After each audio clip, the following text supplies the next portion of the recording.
everybody.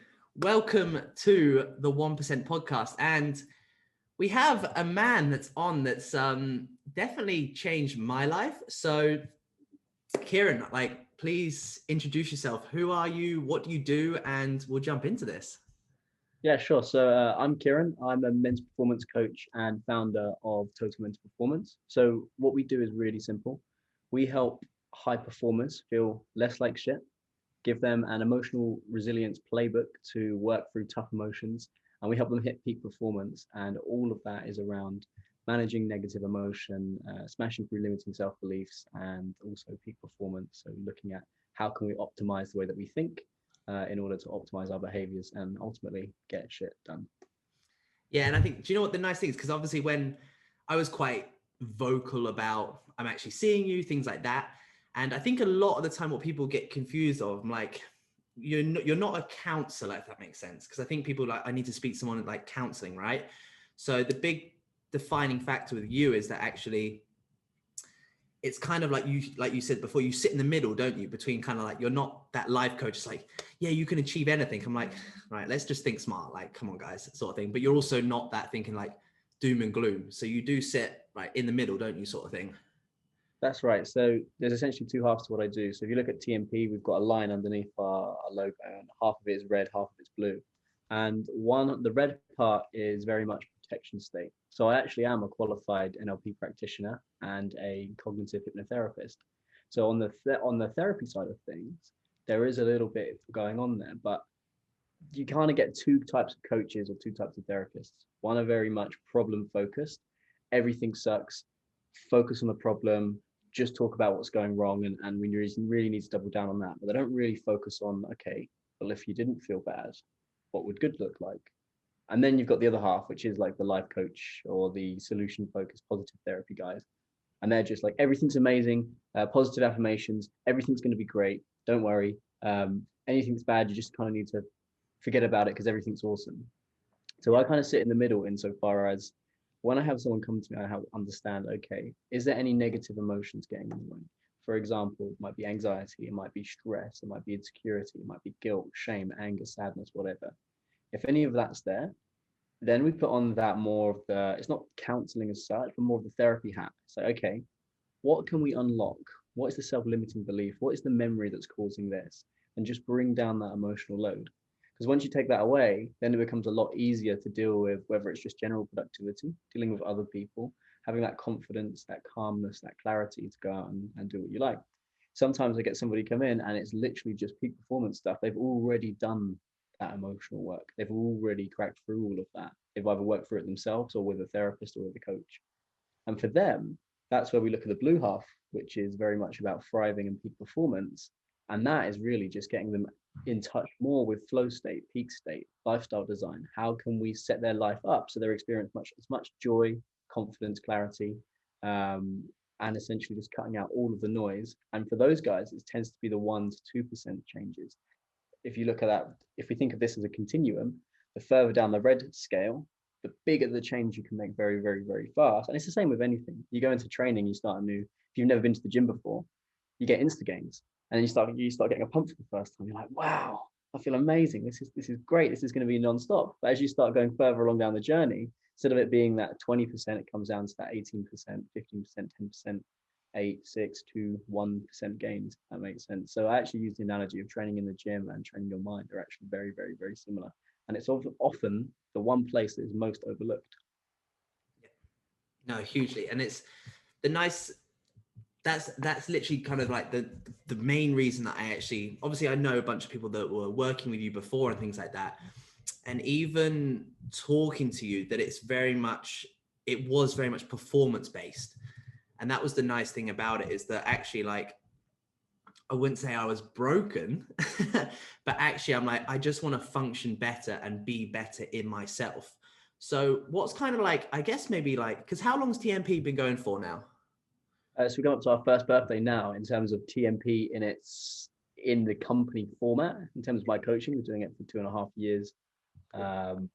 So we're coming up to our first birthday, starting to grow, starting to hire another coach. We've got Dr. Kate Blackford. So she's got a PhD in organizational psychology and she specializes in PTSD, anxiety for women. So it's amazing to have her on the team. We've got Carly. We're starting to grow fast, faster than expected.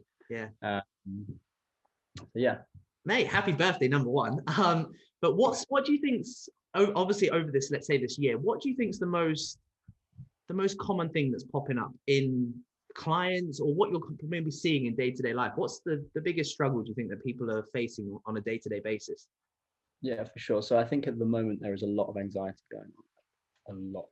Because if we think about anxiety and depression, depression is very much in the past, anxiety is very much in the future. And if you think about when you're happy and experiencing joy, typically you're pretty present. You're pretty, like, you might just be in the gym, you might be sitting down the beach, you might be chilling out, whatever it is. So a lot of people are uncertain about the future. Naturally, if we look at the global context, countries are opening, countries are shutting, same with countries, everything's all shifting.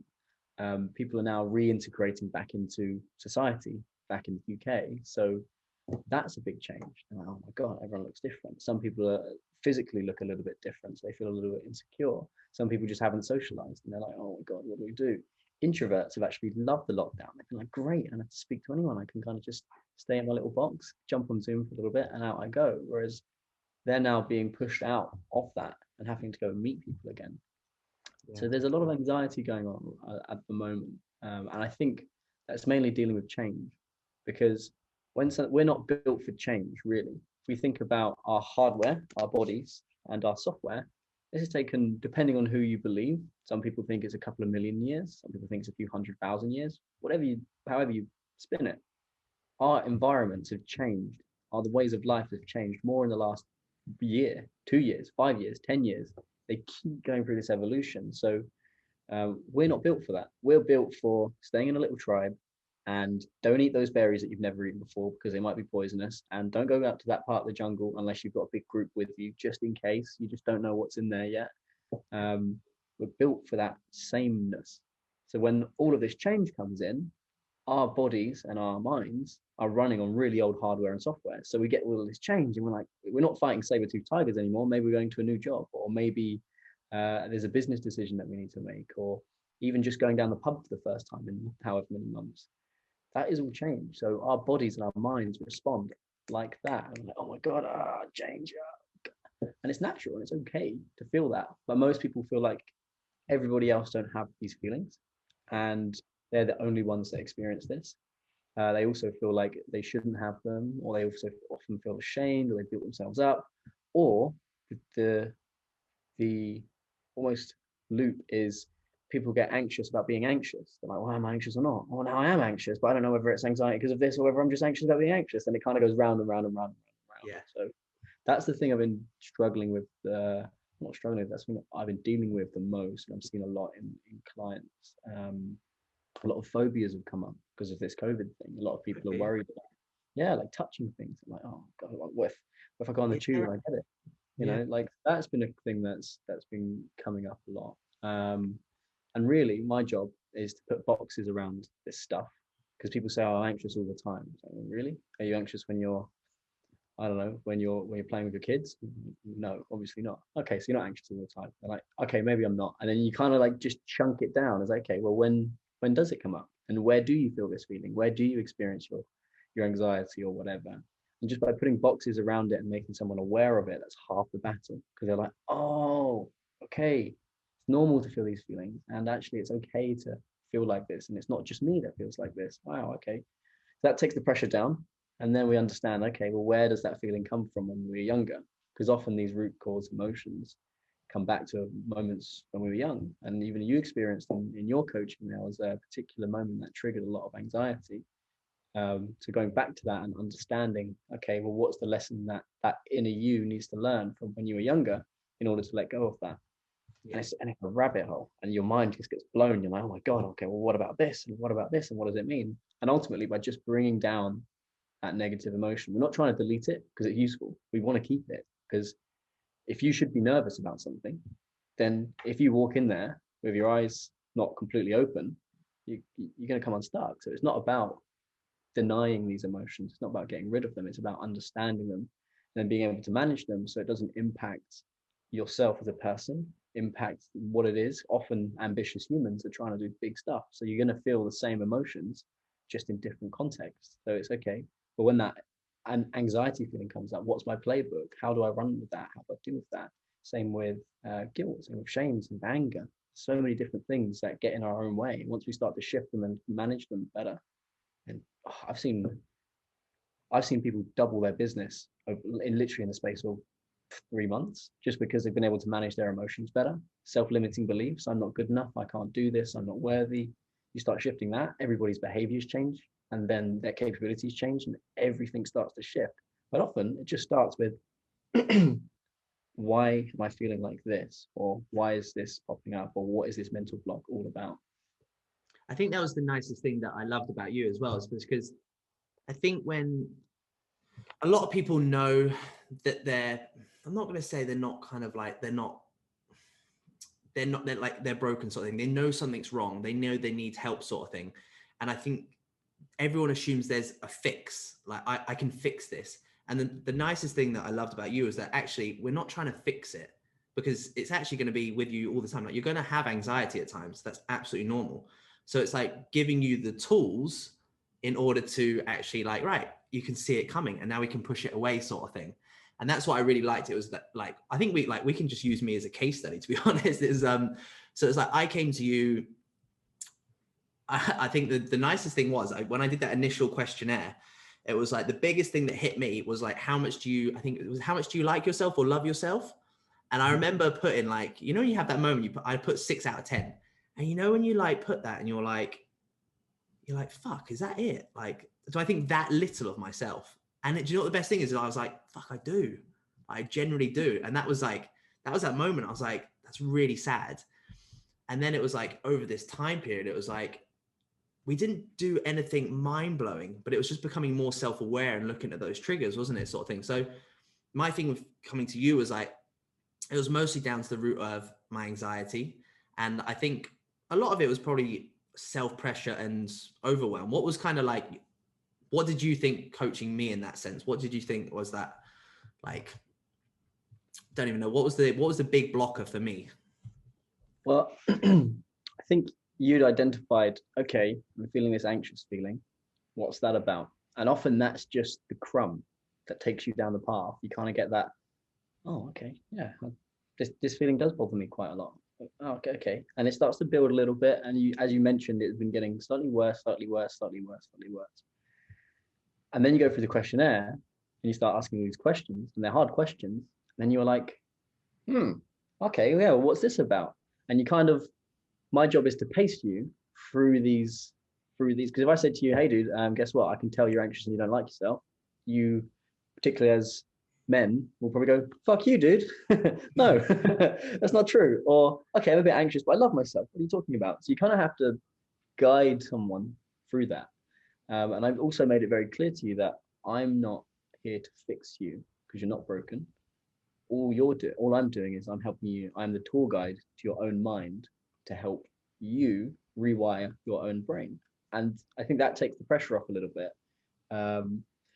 because often I get people come into a session, and I say often, not that often at all, probably 1 in 10 new clients come in and they're like, right, fix me. They don't actually know. Sometimes I don't. I've had one client say, okay, how can you fix me? But you do get that. And I'm not here to fix anyone. If you think about a doctor, somebody scrapes their arm, all the doctor does is create the conditions for the body to heal itself. So all he does is he just takes out all the stones, disinfects the cut, puts a bandage around it, and says, off you go. And he allows you to heal yourself. And it's the same thing. So I guess when you first come along and you started going, wow, I kind of feel like this, kind of feel like that, struggling to switch off, struggling to have a life outside of work, and I'm very, very hyper focused, and most high performers are obsessive. We see something, we're like, yeah, of course, I want to go after that. And your background as an athlete, which I resonated with a lot as well. I know that once you've got the blinkers on, you're going to go, and that's it. And you're going to be doing it in a very disciplined way, a very methodical way. But you're not necessarily going to take time out for yourself. And often what's driving a lot of this behavior will be stuff like anxiety. It's anxiety to perform, to get shit done, to keep going, whether it's social anxiety, whether it's something else. So it was really obvious is that, okay, well, if we can minimize that anxious feeling, I suspect your ability to go out and have time and relax and go out and see other people and restructure your lifestyle a little bit is going to become much, much easier. And if that happens, you're then going to become more creative, and then you're going to have more energy, and then you're going to do more quality work. And then all of a sudden, the work that you do in those short hours is so much better. So your output is higher. Guess what? You have more time to relax. And then, and it's this cycle, and you can either keep going and going and going until you burn out because the anxiety and the stress and the pressure has been going too much.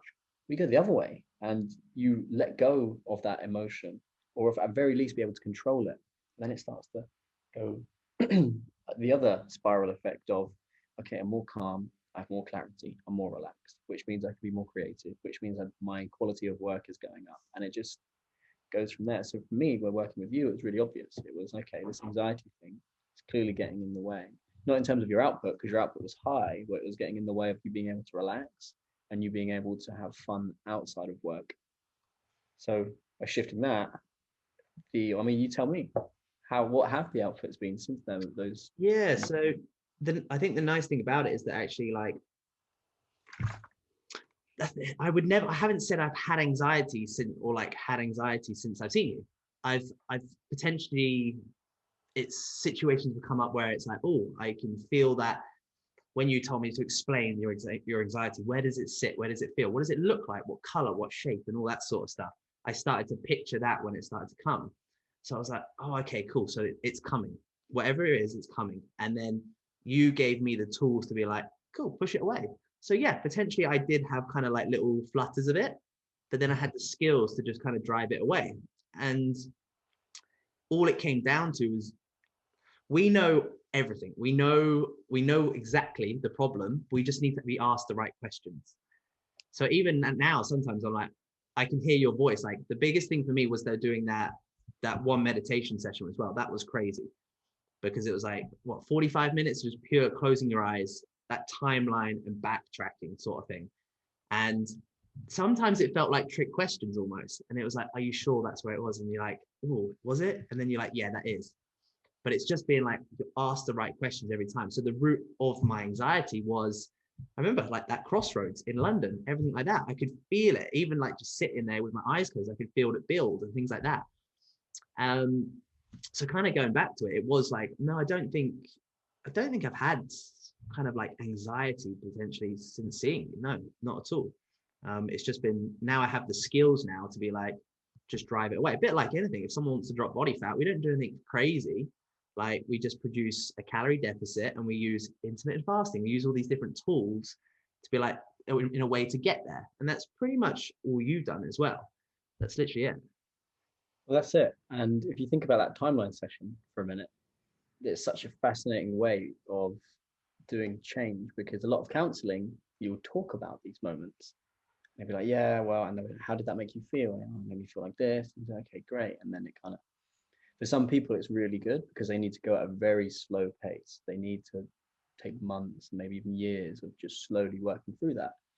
But at TMP, we only really work with ambitious humans, ambitious overachievers, and high performers. And these people are often impatient. If I go now, they're like, right, okay, I don't care how hard it is. And it is a little bit harder doing it the way in which we use timeline and cognitive hypnotherapy and things like that.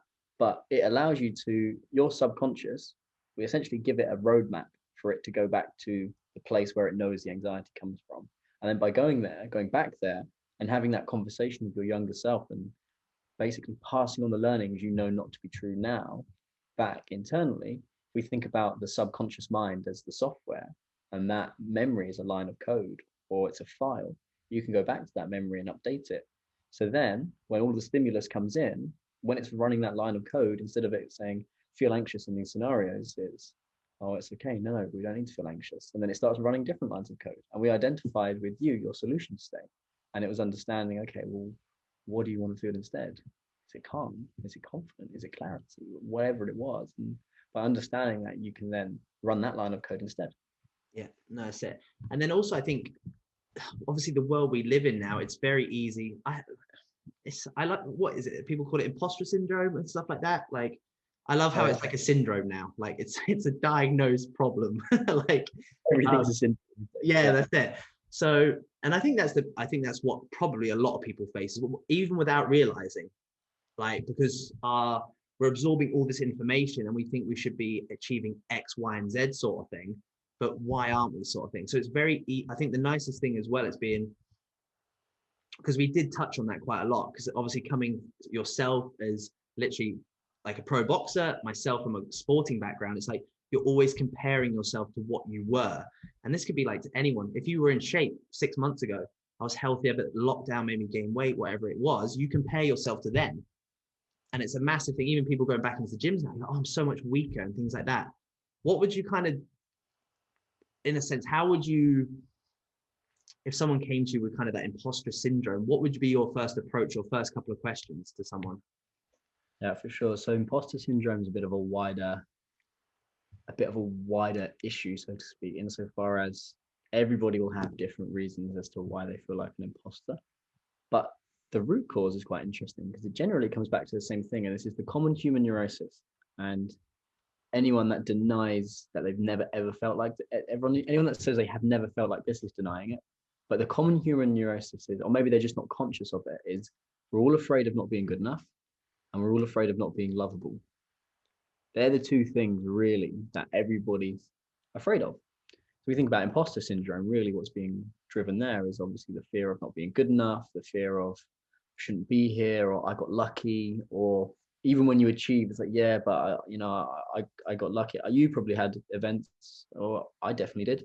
I'd win fights and I boxed brilliantly, and I look back now and I think that was almost punch perfect performance. Yet I still didn't feel like I did good enough. I still felt like, it'd be stupid. I'd do the whole, I'd execute the whole plan. And be like, that was amazing. You won every round. Brilliant. Like, yeah, but I was dropping my jab. What? Yeah. My jab was coming back. It wasn't coming back to my face. It was coming back down to my chest. And I got caught with a couple of right hands. Like, hey, you got caught with like what? 3 right hands versus 20 of your right hands. Like, what are you talking about? And it was just that never feeling good enough. And it's like, oh, God's sake. And I actually think, so I got onto the England team, but I couldn't make Team GB. I wasn't good enough.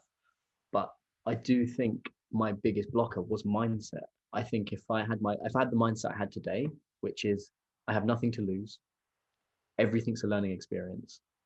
I sit in so much abundance and gratitude and just recognize how fortunate I am in everything. And if you look here, on here it says that's vision, that's do this, and then this is gratitude. It doesn't matter what's going on, we can always be grateful. And on that list we've got family, friends, health, shelter, food, water, clothes, mission, freedom, education, support, mentors, the basics, helping others, meaning the sun. Yeah. We don't need much more, And do you know what? I think you kind of nailed it, because anyone that watches this has probably 95, 99.9% of that list you just labeled. And sometimes you do just have to take a step back and be like, probably for me and you as well, like we've come out to Dubai, whatever it is, everyone's like, oh, you're living the lifestyle and things like that. But actually, like, nothing's changed. Even more so now, I think I'm more grateful now, and I'm in a sense more minimalistic now and things like that. Like, actually, it just because a destination thinks, oh, that's it, like that's defined you, it generally doesn't. And I think that's that whole imposter syndrome as well. It's like it comes down to that inner self-awareness and confidence in yourself and the belief in yourself that actually you're not 100%, I'm not going to say connected into yourself, but it's amazing how people don't believe in themselves. And self-belief is that factor that's just, if you don't believe in yourself, it's that typical thing. That's it. You've lost already, sort of thing. So it's how would you build up self-belief? Because for me, I'm like, oh, that's a hard one. How would you, if someone came to you saying, dude, like, I just can't, I just fucking don't believe myself, I don't believe I can. How would you approach that sort of thing? Yeah, so I would this is actually a fun project always, because let's say you said I don't ever believe myself. Okay. Have you always ever not believed in yourself? Always. I've never ever believed in myself. Okay. Can you talk me through something you've done in the past that you enjoyed? Maybe like, I don't know, I played Xbox as a kid. Okay, great. Were you good at Xbox? Yeah, it was pretty good. Okay. And just let's go back to a memory where you were feeling really good. You got any particular games you used to play? Yeah, I used to play Call of Duty and I was world ranked. You was world ranked? Yeah. I was in like the top 500. Amazing. Okay. And how did you feel when you were playing Call of Duty? Oh, instantly my energy was up. I was like, yeah, you've just sat up. I was like, well, where would you point in your body as to where you feel that self-belief and confidence? It's right in my chest. My chest opens up. And I was like, and how are you breathing in those moments? Oh, well, I'm just more relaxed and more calm. And what is that feeling? Is it heavy or is it light? No, it's a light feeling. Okay, is there pressure? No pressure. Okay, great. And what are you thinking to yourself at the time? Oh, well, I'm just in flow state. Brilliant. And how do you know you're in flow state? Well, I'm just not thinking, I'm just doing, and time distorts, and you kind of just get them in touch with those inner resources of when they did believe in themselves. You just kind of see them, and you just have to let them sit in it for a bit, because they might not have sat there for a while. And then you just go, brilliant. So just keep your eyes shut and just visualize going into your body, everything you can see, everything you can hear, everything you can touch, everything you can feel, what you're thinking to yourself. And they just get they go back into that, and then they come out, and then they're like, I was like, so you do know how to believe in yourself? Okay, yeah, I do know how to believe in myself. Okay. And that's just one of the things. And I would often say, think back to when you did have that self-belief, and then we can analyze that. Okay, what did you have going on? Well, I was progressing. Do you feel like you're progressing now? No. Okay. Well, can we accept that this session is a small progression? Yeah, well, yeah, we can. Okay, brilliant. You sort of have to map out those tiny little baby steps, because when somebody's trying to do something great and trying to go and build something, it is literally just those little steps where they get better and get better and get better. And you've probably seen it with some of your clients. You know, I'm a naturally a skinny dude, and I've always believed, you know what, I could never put on muscle really, just because I'm an ectomorph, and we're not meant to grow. And then I started working with one of my best mates, Louis Calvert. And I was like, yeah, what do I do? How do I do this? Because I just train like this and try and eat this. And then, okay, I kept doing it and not much was happening. And then he's like, have you taken any progress pictures since the first one? I said, no. And he was like, I'll take some pictures. I took some pictures. And I was like, wow, there is a progression. There's a little progression, but there's a progression. So then I was more motivated to go back. And again, it's like building those baby steps and building momentum is one way. And you know, I don't have to go compete. I don't have to be I don't have to be this monster. But I think just building on those baby steps and recognizing, well, I did this with boxing and I managed to get pretty good. And I've done this in business or in software sales, where you sort of start small and you kind of grow and you grow and you grow and you grow. So I would always say, start with the baby steps. And then another thing is, I only really care about as long as I was better than I was. This sounds so cliche and lame, but as long as I was better than I was yesterday. And I mean literally yesterday. So like this coronavirus I've had, I could only do 6 press ups last week without getting out of breath. I do 6, and then I'll go. Normally I can do 30 to 40. So like that was quite demoralizing a little bit. I was like, fuck, wow.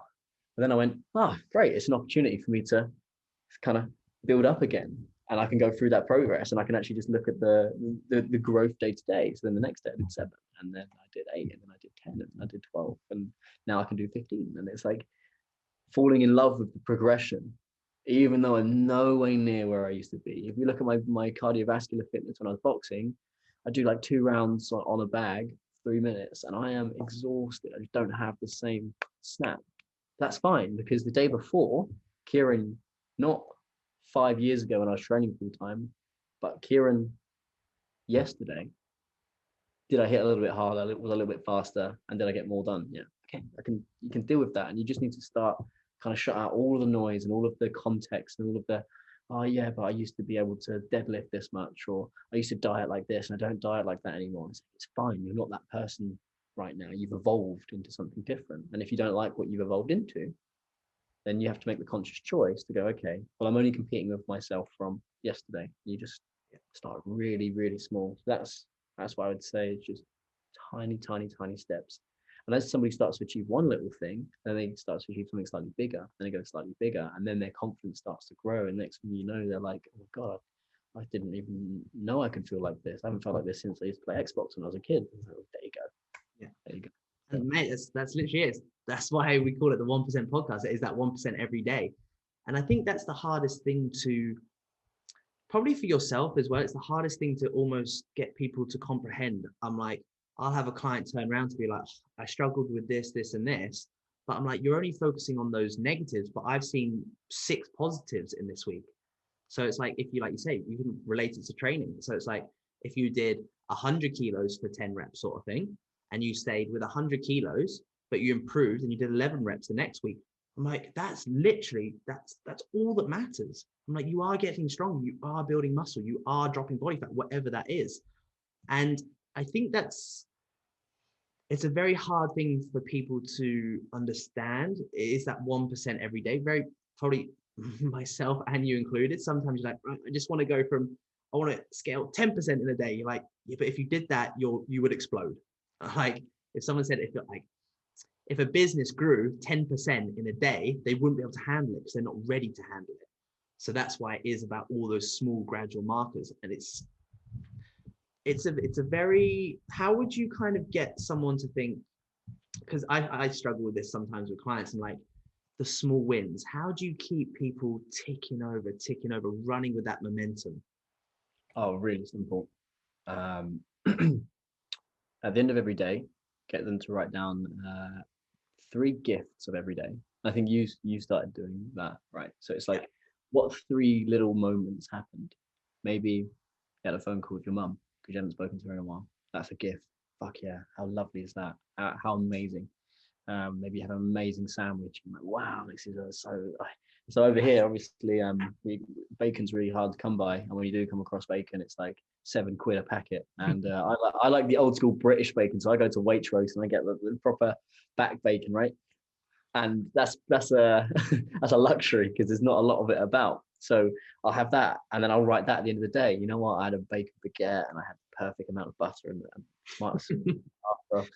I age regressed when I was about 12, and it had just been raining on a Sunday afternoon, and I'm sat and maybe Arsenal playing on the TV. Mum's making a roast dinner in the afternoon. My dad's there. He's reading The Sun. I'm eating this bacon sandwich, and it's just a little moment of joy, right? So then I write that down. Okay, so I spoke to my mum for the first time in ages. Had a great bacon sandwich, and I had a nice gym session. And straight away, it's like, oh God, I'm so grateful for that. And Yeah. then after you write down what small, I just put wins, because for me, I don't really differentiate a small win and a big win as much. As high performers, we don't often celebrate the wins. We're Yeah. often very quick to talk about how we can improve. We often very rarely go, yeah, but I got to like 1% faster. Or for a business, it might be, okay, there was a 10% uptick in inquiries this week, or whatever, or even 1%.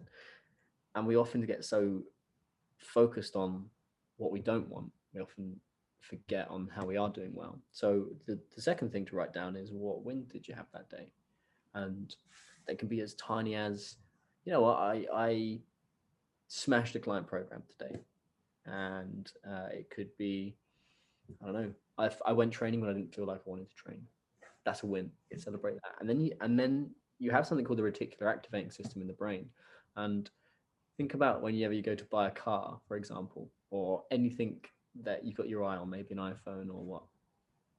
And as you're looking at it, whether you've just bought it or you're thinking about it, you start to see it everywhere. And you're like, oh my God, everybody's got this car, everybody's got this jacket, everybody's got this phone. What the hell? And that's because your brain has been made aware of it. So then it starts to spot it. And it is a muscle. Gratitude is a muscle. By exercising that, it gets stronger. So then the more gratitude you have, the more you recognize how good we actually will have it. Like, just anyone listening to this podcast, I can almost guarantee, has so much abundance in their life. They might not necessarily feel like it, and the world has changed, but just having somewhere to sleep, food, water, clothes, devices to access this conversation we're having, it's incredible. So by building that muscle, that helps. And then just writing down every tiny little win, what's going on, and they don't have to always be huge. And sometimes you have to really think. Sometimes you'll be like, I don't have any wins today. And I do this every single day, and I challenge myself. And I'm like, okay, but I don't feel like I've had any wins. But if I did, what if this was one of my, so sometimes I mentee young people, and I help them. So what if they come up to me? And this is an amazing tool, by the way, which we'll go into in a moment. But if they come up to me and they said, I don't feel like I've got any wins today. and they'd had the same day that I had, what would I point out as their wins? And Yeah. that's the art of self-coaching. You can coach yourself and just mentor a young person and just imagine that they've come to you the same scenario, the same day, the same issues, the same challenges, and just advise them. What would you advise them? And then take that advice. Like, that's like, dude, that's gold. Like that can be life-changing for some people. So getting those wins written down, you start to build up momentum and you start to realize, actually, you know what, I am winning. 1% better than yesterday is a win. That's great, because that will build and that will build and that will build and that will build. So that's what I'd say. And then the third thing, if you want, is write down what lucky things happened that day. What things were, and sometimes there won't be much. It could just be I woke up alive. Great, we'll take that. But sometimes it'll be like, you know what, actually, I was just walking down the street and somebody says, hey, they recognize me and they introduce me to someone. And or it could just be, like yesterday, for example, I was walking around the marina, I saw you and said, hey, there was a nice big hello. That was a lucky thing. Yeah. So like there's lots, so those three things, if you write them down every day, it's just drilling your mind to understand, okay, you know what, I am winning and I am lucky to be here and I am grateful for these things. You do those three things every day and nothing else, you'll already start to see a shift after 1 week, 2 weeks, 3 weeks, 4 weeks, 5 weeks. And as it goes and you build that momentum and you build that, you almost become bulletproof. Like nothing really, do I still get stressed? Of course. Do I still get overwhelmed? Of course. But I have everything in perspective where I'm actually, you know what, I live in a world of abundance and I'm lucky to have all of these things. And here are some of my recent wins. And here are the lucky things that are happening to me. They're all around us. We just don't train our minds to focus on them. No, that's it. And it's like I've started doing the wins and the grateful stuff in the morning as well. So I'll do 3 wins kind of in the evening as well, and then I'll do the wins in the morning as well with some grateful stuff. And I think it's a nice way just to set yourself up for the day. So a lot of time we can wake up and straight away we're reacting to the world. So if you check your phone, you've got messages, and if you go on your emails, straight away you're reacting to the world. And actually just take 10 minutes in the morning just to focus on you and set yourself up for a successful day in a sense is amazing. And then I like writing down kind of just the evening ones because I'm like, it allows me to calm and be like, again, like I've had a good day. I've had a good day. Like eliminate, cool, the world might crash down on me, but regardless of that, something positive's come out today, no matter what. And even seeing those negatives, I'm like, cool, you can see them as negatives, but how can we see that as a positive? How can we transfer that? It's like, okay, I shouldn't have bought this or I shouldn't have spoke to this, but whatever it is sort of thing. And just flip that on its head because we're very easy to just be like negative, drag into it. And again, I think it's like you said, it's a time thing. It's that 1%. It's like taking time to change that mentality, isn't it? It's just becoming more self-aware and it's a massive task. I think if anyone, like regardless, anyone should speak to someone like you. 100%. Because you'll never, I promise you, you'll never ask those questions about yourself because you don't want to. It's not nice. You don't want to get out that comfort zone to ask those questions. Some of the questions you ask me, it could just be anything. You're just like, I just don't know how to answer that because no one's asked me that ever. And they're quite like, oh, God, they hit deep. And you're like, Jesus, how do I like, sometimes it's like, I remember you sent some of the homework was like, what your parents don't like about you and things like that. And you know when you like that one's a such always you're like, whoa, yeah, that's it. But it's amazing how you answer them as well, and you answer them very truthfully. And it was like, yeah, it was phenomenal. Like I even like, so that was quite a deep question for me. So I was like, it was what don't your parents like about your mum and dad, right? So I remember putting down for my mum, I actually put down that I think because she was kind of like a single mum, I took all my maybe anger, like whatever my feelings, I always took it out on her. So I always felt like I was kind of attacking her all the time when I wasn't. I just didn't have I didn't have an outlet of anyone else. I just had her. So when I was sad, angry, pissed off, whatever it is, I just let it out on her. And looking back, I'm like, I was like, I'm sorry. Do you know what I mean? It was like, I felt like, can you imagine someone for 20, even 25 years now, I still do it. Being like, letting your outlet on someone. And then it was like my dad, I was like, oh, like we don't have the closest connection in the world. And it was like, probably what he didn't like about me is that actually I was very close to my mum. That actually I did prefer her in a sense. Like I had a more favorite parent and things like that. And it was some of the questions, honestly, like very simple questions though, right? Very simple questions. But when would you ever ask that about yourself? What don't my parents like about me? I'm like, that's deep. The simple questions are hard questions. You know, if you look at true genius is simplicity. And I'm not claiming to be a genius, by the way. I learned these questions through whether it's various qualifications or just having world-class mentors that have been there, they've done it, and they know what questions to ask to cut through the noise. But this guy called Travis Sylvester, he founded Quest Cognitive Hypnotherapy. Very, very knowledgeable dude. He's done it over 20, 30 years.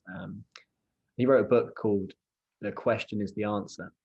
And it's true, because that is where a lot of the answers come from. And if I ask you a question and it gives you that mindset shift, that paradigm shift of, oh, I never made that connection. Oh, I never thought of that. The other thing you've got to consider, and I would say to anyone on this, listening to this podcast, even if it's not TMP or me, like there's so many people to go out and speak to, but the reason you are able to have the conversations that we had, and you're very open, you're very honest, and then in fact, before I say my bit, you tell me what makes you think that you were able to do that. What, to be able to kind of make that change, open up and answer those questions? I think a lot's changed in the last year of just me just generally getting to know what I need. And it got to the stage where I very much want to take myself from here to here. So something needs to change. And I know that's within myself. And I know that I shouldn't have been feeling anxious all the time. I know I should have more control in a sense. Why do I feel like this is on top of me? I feel overwhelmed and things like that. I needed to talk to someone, man. Like that was literally it. I needed an outlet. And yeah, I needed kind of like, I think I was like, right, I need something. I need a bit of like a solution, right? Sort of thing. I need to be like, why am I feeling like this? And the only way to do that, I think sometimes it might take years, it might take a couple of weeks, but something in your head will just go boom. And you're like, I need to take action and change. That's it. So sometimes you just got to grab your nuts or whatever it is and just take the leap, because taking the leap is the scariest part, especially when it comes to the emotional side of things. It's like, whoa, I'm about to go to this guy that I've never really spoke to and let out why I feel pretty naff. But as soon as you do, you're like, that's crazy. Like that's it. Like every time we caught up and things like that, you know, I remember like walking back and things like my legs were heavy. I felt tired, but do you know when you felt like, I said this to a couple of guys yesterday, like, when we speak to you and things like that, you're like, I just feel like you feel super heavy, like you had a big leg day, but also you feel extremely light. It's a weird combination. You feel absolutely like, I'm just gonna zonk out, but you just like, I feel like I could float on water. It was an incredible feeling. And it's like, it's almost like when, like you say, when you're like, you first go to the gym, you get those newbie gains and things like that. It was almost the same. You're like, I want that feeling again. I want to feel like whatever I felt, I just want to feel that lightness, that control and things like that. It was amazing. Yeah. Like, but yeah, it's phenomenal. And the amount of people I get messages from that they say even just messaging you was hard, even just reaching out. And some people are like, I feel so much less pressure with my shoulders now that I've actually reached out. And I guess I take that for granted, because when I first reached out, I didn't really have a choice. Being open and honest for a minute, I was suicidal. I had a binge eating disorder, and anxiety. I was in a really bad place. My mum found me in South Bim's car park, shivering and crying, binge eating on sweets because I tried to crash my own car. And luckily I didn't. There was this little voice that said, not today. I went, okay. And then I was like, fuck, whoa. So I didn't have a choice. It was like, I either find someone or I'm not going to be here. And I could see how much I was hurting my mum, as I didn't leave the house for, I think, 2-3 weeks after that. And I could see that impact. I didn't quite have the choice because I left it so late, and men leave it so late. Men don't raise their hand. And that's why there's 2 reasons for the majority, I think, of the majority why men kill themselves a lot more than women is, number one, they leave it later to raise their hands, and then number two, they're just more aggressive and clinical. So they'll do it. They'll take themselves over the edge and they'll go. So I didn't really have that choice, whereas a lot of other people aren't in that position. So they're kind of, it's not life or death for them, but they are comfortably uncomfortable. Yeah. They are comfortably, oh my God, I know I should probably go and explore this, but I don't know if I can yet. I don't know if I can, or should I, or shouldn't I? And they kind of get stuck and they kind of go round and round and round and round and round until it gets to that point where it really does get bad. And then they kind of reach out. But think about even the conditions of the session. So what I'd say to anyone is, whenever they're looking for someone like me or anyone like that, is number one, can you connect with that person? I think that's really important. The only reason I was able to come out of that was I worked with a lady called Hazel Gale, so kickboxing world champion, British boxing champion, lovely, lovely lady. And at the time, I was on the England boxing team. So there was that connection. I was like, oh, I understand. Okay, she's going to understand me. It doesn't have to be as strong as a connection as that. But for me, in my black and white thinking at the time, it was, I'm a fighter. No one will understand fighters. You don't need someone to fully understand your position, by the way. I've got to find another fighter. And guess what? There's not many fighters that go into this field. So I was like, oh my God, I can't find anyone. And then I found one guy, and he was fully booked for like 3 months. And it was just like, oh. Then I found Hazel, and Hazel just changed my life. But the reason she was able to change my life is I could connect with her.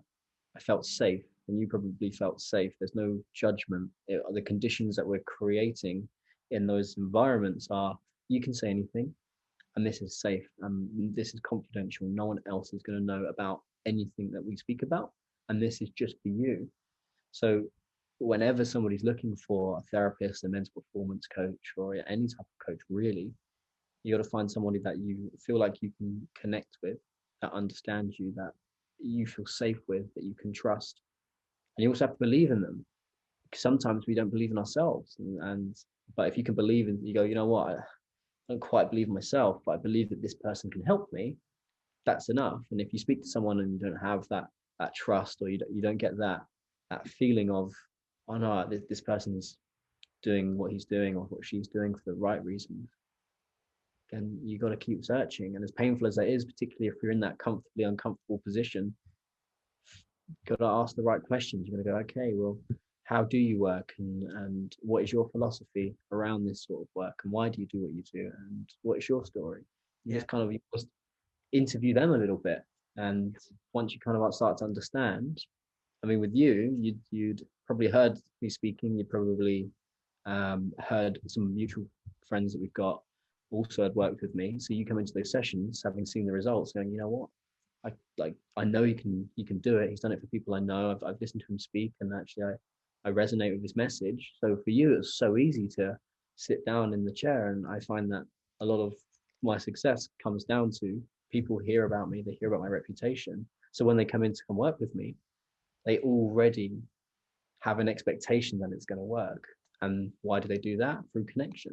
And they do that through connection and trust. So anybody that's looking for someone, make sure that you research them, you listen to them, you see whether you've got that trust, that connection, see if you can get a recommendation, and go from there. And once you're in that position, that's where you can have those conversations. And I can ask those questions of, how much do you like? So, wow, yeah, shit. Didn't realize actually not that much. Okay, well, let's explore that. Whereas you can't do that if you go in there and you feel like there's competition, like you're competing. Sometimes you've got to move your own ego out of the way. Or if you go in there and there's just something not quite right, you feel it in your gut, feel it in your mind, feel it in your heart. Your heart actually has 40,000 neurons. You doesn't quite feel right. And guess what? You're never ever going to be able to have the conversation to make the breakthroughs that you need to. So you just take that process carefully. But if you find someone and you connect and you think, you know what, this person can help me, then go with it. Because there's a chance where you might slip back into, maybe I don't have to do it right now.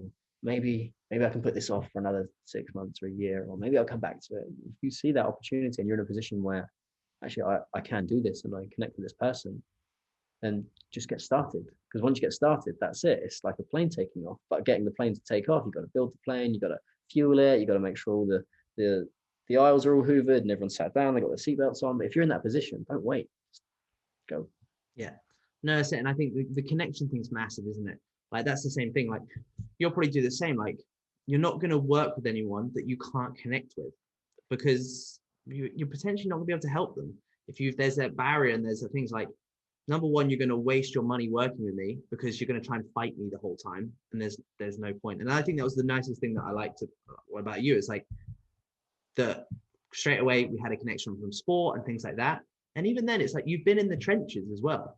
I think in order to do what you love, you've had to be in the trenches and do it. Like you said, like you've had some seriously low times from a sport background, from other personal stuff as well. Like the reason that you can help people get out of a situation, like, bro, I've been there. Like I know how crappy you feel. So actually you can get out of it. You really can, and things like that. And that's a big thing when you can put, like, it's a typical thing, isn't it? We talk about like cheesy lines and all this sort of stuff. I'm like, it's because it's true. It's generally because it's true.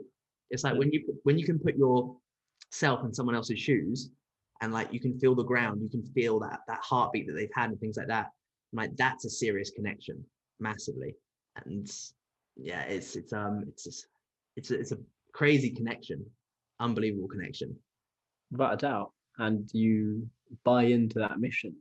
So at TMP, we're all about working for high performance, because I spent a long time in high performance environments, whether that's boxing, whether that's building businesses, whether that's working in software sales where you've got like 21 competitors from all around the world, all undercutting you, all got better product, and it's just so, and you're competing with other people internally in your own team as well as their team. Like just by having that, being in that, a lot of the clients that come work with me often are they're high performers, they're overachievers, they work incredibly hard, they want to find a way, they're very ambitious.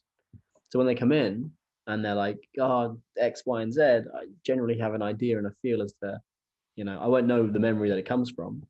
And everybody experiences emotions differently. And part of my job is to take my own bullshit away and go, okay, well, my definition of anxiety and your definition of anxiety might be a bit different. Some people feel it in their chest, others in their stomach. Some people it's a light feeling, it's a very heavy feeling. So I have to distance myself a little bit and understand, okay, how is this person experiencing that?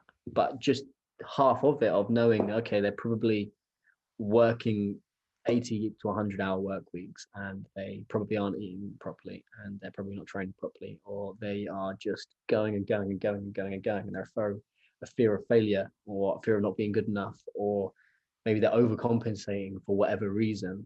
I could have done all of those things. So I have a general understanding of what it is to be a high performer, then also how to perform without all of that bullshit. Because we often assume that we have to have this pressure, and we often assume it's that anxiety, it's that stress, it's that over crazy sickening work ethic, that if we lose that, then we can't be successful, we can't perform, we can't do the things that we want to do. And it's this double bind. I have, as somebody that has cut the umbilical cord, so to speak, and gone, well, actually, we don't need that anymore. That's not going to serve us. We can still perform. We still have a life that we want. Do I work hard? Yeah, I do. But am I able to switch off when I need to? Yeah. Am I able to remove the pressure of, oh, I've got to do this to prove myself to others. I don't feel good enough. I don't feel worthy. I don't care. If I was doing that, I'd probably still be in London, doing tech, selling software or whatever. I don't care for that. Yeah. I think that's really the holy grail, is recognizing, okay, what do I want to do? Why do I want to do it? And then just don't give a fuck what anyone thinks. Go like it. You're not going to go out of your way to hurt people, to be clear. You're not going to go out of your way to be a prick. But by not giving a fuck of what other people thinks, it's, well, this is what I believe to be meaningful. This is what I believe to be true. And this is how I want to spend my time. And if you think that's lame, or if you disagree with that, we can agree to disagree, and we can kind of shake hands and move on. And if we can't shake hands and you can't agree to disagree, then that's your issue, not mine. But I'm going to do what I want. And when you get to that place and you're not doing it for the approval of others, and you're not doing it for anything else other than your mission. Our mission at TMP is to help 1,000 people with their mental health by the end of 2023. That for me excites me. Some other people think that's lame. Therapy, mental health. Ugh, I don't want to do that. And that's okay. They can think that. I literally don't care. Um, it's like I'm gonna do me, and the more authentic we can be, the easier life gets. If we do what is hard, life will be easy. But if we do what is easy, life will be hard. And the easy option's always there. Maybe I could just go and get another job. Maybe I could sell mental health tech. Maybe that's a backup. You can kind of kid yourself a little bit. Second revenue stream was set. Yeah, maybe I could do that. Maybe I don't have to really do this. Or actually, and you go, well, no, these are my principles. This is why I do what I do. This is why we do what we do. This is the mission. And you just take away all of that, all of those crutches of not feeling good enough, having to overachieve, having to prove self, having to, scream and shout about every single, look how great I am, look how amazing I am, and then not opening up and actually I'm feeling a bit shit today. People have this expectation of me. They're like, oh, you must always feel amazing all the time. I'm like, no, dude, I'm human. I've got the same hardware and the same software. I have these feelings too. Just the difference is I think I've spent, of those sessions that we did, I think I've done 50, maybe 60, 70 of those hours wise. Yeah, that's fucking deep as well. That's brutal as well. That's brutal hours of work. Right. So by spending that time, I understand self. So as soon as a not good enough driver kicks in, I know, okay, I know exactly what that is. Cool. Or as soon as a work hard driver kicks in, I know where it comes from, and I go, oh, okay, this is my playbook. Or I can choose to ignore it, and I can go, you know what, that's my work hard and not feeling good enough driver kicking in. But actually, for what I need to get done in the next 12 hours, that's actually useful. I can use that. But I'm going to set myself an alarm on my phone, and in 12 hours' time, I've got to shut off, and then that's it. So it's actually using those negative states for peak performance, Mate, that's absolutely brilliant. No, honestly, I feel like we could just go in all day with this. We'll just do a 24-hour live on how to But no, mate, honestly, I think we could literally just ramble on for hours with that. But if you could give anyone that one tip to go away from, to go that one step forward today, what would you give someone to go away with from this podcast? I'm going to give two. I'm going to give a small, easy one that everyone can do no matter what. And then I'm going to give a bigger one, which is much harder. But the people that hear this will go, oh, okay, yeah, I'm that person. The first one is just spend 5 to 10 minutes every day just writing down those three things. What three gifts happened? What are you grateful for? And what were your wins? If you start doing that, that will be enough to just start building up that muscle of gratitude, that muscle of winning, that muscle of, okay, yeah, things are going well. And you start to do that, you'll start to realize how much more you actually are achieving. And if you start writing down everything you're grateful for, like on that list, it's the antidote to most negativity. Because it's like, well, I already live in abundance. I actually already got so much. So I didn't hit a target, or there's a deadline coming up, but it's fine because I'm not going to die, and I'm not going to be homeless right away or whatever. Like, just having all of that down, you kind of realize, okay, so that's the first thing. The bigger thing would be, if you're experiencing a lot of negative emotion day to day, if you're experiencing those insecurities, those mind blocks, don't suffer on your own. Don't play the be strong driver. Often high performers are holding everyone else up. CEOs are a classic example. They've got, one of my clients is responsible for 25,000 people. Fuck. It's a lot of pressure, right? And then he's got a board of like 10 people, 10 different managing directors, all reporting into him, who are all responsible for different divisions, right? It's a lot of pressure. But as these people will often hold everything in, and they'll go, I need to be strong because everyone's looking at, on top of it, this guy's got a family that's looking at him, big family. So like, a lot of people and a lot of high performers will hold all of this in. They'll play this, I'm strong, I cannot be weak. Athletes all the time, they won't open up. They'll be like, yeah, it's fine, I'll find a way, whatever. They don't want to show weakness to competitors or anyone else. So if you're one of those people where you're holding all of this negative emotion, these glass ceilings, these limiting self-beliefs, you need to look after everyone else. You got to look after yourself. You can't pour from a cup that's half empty. So go and have conversations, just reach out, ask trusted advisors, friends, family, who do you know that you think could help me. Do your research and just have that initial conversation, because from my personal experience, both on the other side of what we do and also face to face, like it's just, you have one conversation and the whole paradigm, and you've experienced this, you look back and you go, oh, that's where that come from, and that can just allow you to completely change your future and your present. And like, you know, we're in the age of Zoom. 90% of my client work is all via Zoom. Yeah. Like 100% of all of case works all via Zoom. Like, you don't have to, but I live in, you know, a little island on the north of Scotland. Like, there's no one on my island. No, it's fine. In fact, I work with Simon Johnson, who's on Jersey. He's literally on an island. You don't have to be so constricted. Like, the world really is your oyster, and there's 7.5 billion human beings on the planet. There's going to be a few people that know a thing or two that can help you. So if you're one of those people, then make the leap, reach out, and just see what happens. Mate, absolute diamond. And where can people find you? Yeah, so there's two places. We've just launched our new website. It's never complete, but we're getting there. So it's www.totalmentalperformance.com, or if you Google Total Mental Performance. The other is if you just go on Instagram and search Total Mental Performance, or if you just search TMP, we'll tend to come to the top. So I'd say they're the two places to find us. Yeah, it's cool. No, it's perfect. I'll put both the links in kind of the YouTube and the links below anyway, so it's absolutely fine. Mate, absolutely, mate, crazy as always. I literally sit here and I'm just like, you know, you just like, I just feel like we're just like, I'm chilled, I'm relaxed, I just hear that voice. It's absolutely so, but no, honestly, mate, absolute diamond. And honestly, like, generally, like, please, like, I'll just like say it again, please reach out to someone regardless of who that is and talk to people, because like, generally it's like, you've given me such simple tools, but it has changed my life.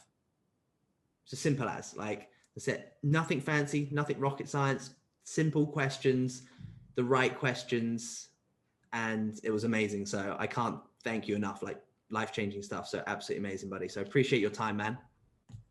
Thank you so much. All the best. Boom. And catch you later. Easy, bud.